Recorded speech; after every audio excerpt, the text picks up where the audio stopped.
Klang இயலிசை நாடக மன்றமும், Klang மாவட்ட தமிழ் பள்ளி தலைமை ஆசிரியர் மன்றமும் இணைந்து நடத்திய 21ஆம் மாணவர் பண்பாட்டு விழா கிள்ளான் சிம்பாங் லிமா தமிழ் பள்ளியில் கடந்த 10ஆம் தேதி வெகு சிறப்பாக நடைபெற்றது.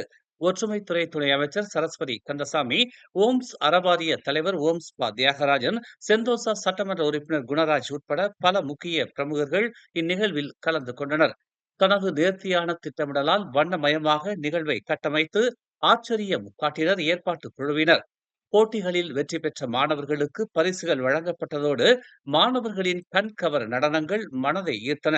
முக்கிய அம்சமாக நேரடி பின்னணி இசையுடன் சின்னஞ்சிறு குழந்தைகள் அழகழகான பாடல்களை அமுத சுவை குறையாமல் தமிழ் எடுத்து பாடியது மெய் சிலிர்க்க வைத்தது.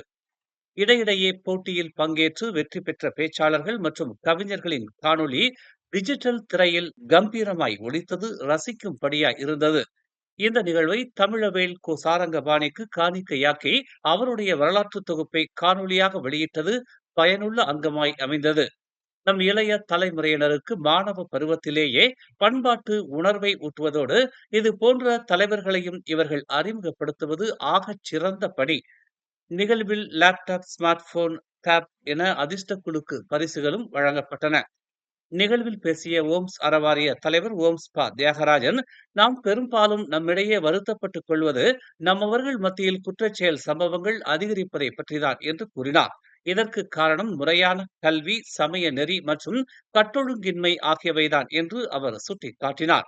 எனவே நம் சமூகம் கற்றறிந்த ஒரு சமூகமாக, சமய நெறிகள் நிறைந்த ஒரு சமூகமாக வர வேண்டும் என்றால் அதற்கான ஏற்பாடுகளை நாம் தொடர்ந்து முன்னெடுக்க வேண்டும். நம் பிள்ளைகளை தமிழ் பள்ளிகளின் பக்கமும் சமயம் சார்ந்த வகுப்புகளுக்கும் அனுப்ப வேண்டும். மாதா, பிதா, குரு, தெய்வம் என்பார்கள். ஆனால் நம்மில் பலர் இப்போது தெய்வத்துக்கு நிகரான குருவையே கேள்வி கேட்கிறோம். பெற்றோர்கள் சிலரால் இப்போது ஆசிரியர்கள் மன உளைச்சலுக்கு ஆளாகிறார்கள். பெற்றோர்களுக்கும் ஆசிரியருக்குமான உறவு முன்பு இருந்தது போல் இப்போது இல்லை. ஒரு காலத்தில் ஆசிரியர்களுக்கும் பெற்றோர்களுக்குமான உறவு நல்ல நிலையில் இருந்தது. அதனால் பிள்ளைகளும் கட்டொழுங்கோடு வளர்ந்தார்கள். எனவே அன்றைய காலகட்டத்தில் சிறைச்சாலைகளில் நம்மவர்களின் எண்ணிக்கை குறைவாகவே இருந்தது. ஆனால் இன்றைய காலகட்டத்தில் நாம் சிறைச்சாலையை நிரப்புவதில் முதல் இடத்தில் இருக்கிறோம். காக்கைக்கு தன் குஞ்சு பொன் குஞ்சு என்பது போல் தன் பிள்ளைக்காக அவர்கள் தவறே செய்திருந்தாலும் ஆசிரியர்களிடம் சண்டை போடும் பெற்றோர்கள் அதிகரித்திருப்பதும் வேதனைக்குரிய விஷயம் என்று ஓம்ஸ் பா தியாகராஜன் கூறினார். அதேபோல் நம் பிள்ளைகளுக்கு பாகுபாடு பார்க்கிறார்கள். நமக்கு கிடைக்க வேண்டியது கிடைக்கவில்லை என்றும் பெற்றோர்களில் ஒரு சிலர் குறை சொல்கிறார்கள். அண்மையில் கூட கிள்ளானில் நடைபெற்ற தேசிய அளவிலான போட்டியில் அனைத்து இனங்களைச் சேர்ந்தவர்கள் கலந்து கொண்டிருந்தாலும் அதில் முதல் 2 இடங்களில் வெற்றி வாகை சூடியது தமிழ் பள்ளிகள்தான். எந்தவித பாகுபாடும் இன்றி நடுவர்கள் நேர்மையுடன் செயல்பட்டதால் தான் இன்று நம் தமிழ் பள்ளி மாணவர்கள் அத்தகைய வெற்றிகளை தக்க வைத்துள்ளனர் என்று ஓம்ஸ் பா தியாகராஜன் கூறினார். நிகழ்வில் பேசிய ஒற்றுமைத்துறை துணை அமைச்சர் சரஸ்வதி கந்தசாமி, இது போன்ற விழாக்கள் ஏன் அவசியம் என்பதை எடுத்துரைத்தார். மாணவர்களின் தனித்திறனை இது போன்ற விழாக்கள் அடையாளப்படுத்துவதோடு அவர்களுக்கான சிறப்பான அடைவு நிலையை உருவாக்குவதற்கும் பெரும் பங்கு வகிக்கிறது என்று அவர் குறிப்பிட்டார். கல்வியின் மூலம் கிடைக்கும் மதிப்பெண்களைப் போலவே புறப்பாட நடவடிக்கைகள் வழி கிடைக்கும் அங்கீகாரமும் சான்றிதழ்களும் மெட்ரிகுலேஷன் போன்ற உயர்கல்வி வாய்ப்புகளுக்கு உறுதுணையாக இருக்கும் என்று அவர் சுட்டிக்காட்டினார். அதிலும் இது போன்ற பண்பாட்டு விழாக்கள் அத்தகைய அங்கீகாரத்தை வழங்குவதோடு இதில் பங்கு கொள்ளும் மாணவ செல்வங்களை நெறிப்படுத்தி அவர்களின் எதிர்காலத்திற்கு பாதைகளை வகுத்து கொடுக்கிறது. உண்மையில் ஒரு இசைக்கருவியை கற்றுக்கொண்டவன் எக்காலத்திலும் பாராங்கத்தியை தூக்கும் மனநிலைக்கு வரமாட்டான். கலை நிச்சயம் மனிதனை பண்படுத்தும். இது போன்ற துறைகளில் நம் பிள்ளைகள் சிறந்து விளங்கினால் நிச்சயம் குற்றச் செயல்கள் குறையத் தொடங்கும். எனவே பெற்றோர்கள் இதை கவனத்தில் கொள்ள வேண்டும் என்று அவர் வேண்டுகோள் விடுத்தார். மேலும் தமிழ் மொழி இந்நாட்டில் 500 ஆண்டுகளுக்கும் மேலாக இருப்பதாக அவர் சுட்டிக்காட்டினார். மலாயாவின் வரலாற்று வீரர் ஹாங் துவா குறித்து பிரதமர் பேசியதை அவர் சுட்டிக்காட்டினார்.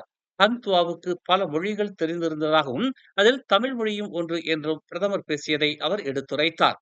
அதன்படி சுமார் 500 ஆண்டுகளுக்கு முன்பே இங்கே தமிழ் மொழி இருந்து வருகிறது என்பதை இது உணர்த்துவதாக அவர் கூறினார்.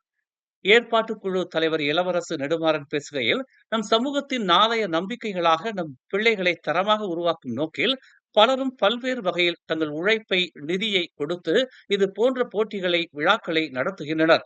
ஆனால் ஒரு சிலர் அதையும் குறை சொல்வது ஏற்றுக்கொள்ள முடியாதது என்று கூறினார். அதிலும் போட்டிகளில் முடிவுகளை அறிவிக்கும் நடுவர்களை தரம் தாழ்த்தி பேசுகிறவர்களும் இருக்கத்தான் செய்கிறார்கள். பண்பாட்டு விழா பல ஆண்டுகளாக நடைபெற்று வருகிறது. எண்ணற்ற மாணவர்களுக்கு வழிகாட்டியாக அமைந்திருக்கிறது. எனவே இங்கு பங்கேற்கும் நடுவர்களும் மிகச் சிறந்தவர்களாகவே இருப்பார்கள். எந்தவித சமரசமோ சுய சார்போ இல்லாமல் நேர்மையுடன் புள்ளிகளை அவர்கள் வழங்குகிறார்கள். அவர்களையும் குறை சொல்வது வேடிக்கையாய் இருக்கிறது என்று அவர் கூறினார். அரங்கம் நிறைந்த கூட்டம், ஆர்ப்பரித்த மாணவர் படை, இறுதி வரை நிற்காமல் ஒலித்த தமிழ் என விழா இனிதே நிறைவுற்றது. மேலும் செய்திகளை தெரிந்து கொள்ள தமிழ் மலர் நாளிதழை பாருங்கள். உடனுக்குடன் செய்திகளை தெரிந்து கொள்ள தமிழ் மலர் இணையதளம், தமிழ் மலர் செயலி மற்றும் மலர் டிவி யூடியூப் சேனலை வலம் வாருங்கள். எங்களோடு இணைந்திருக்க மலர் டிவியை பதிவு செய்து கொள்ளுங்கள். உறவுகள் மகிழ்ந்திட விருப்பம் மற்றும் பகிர்வு சேவையை சொடுக்கிடுங்கள்.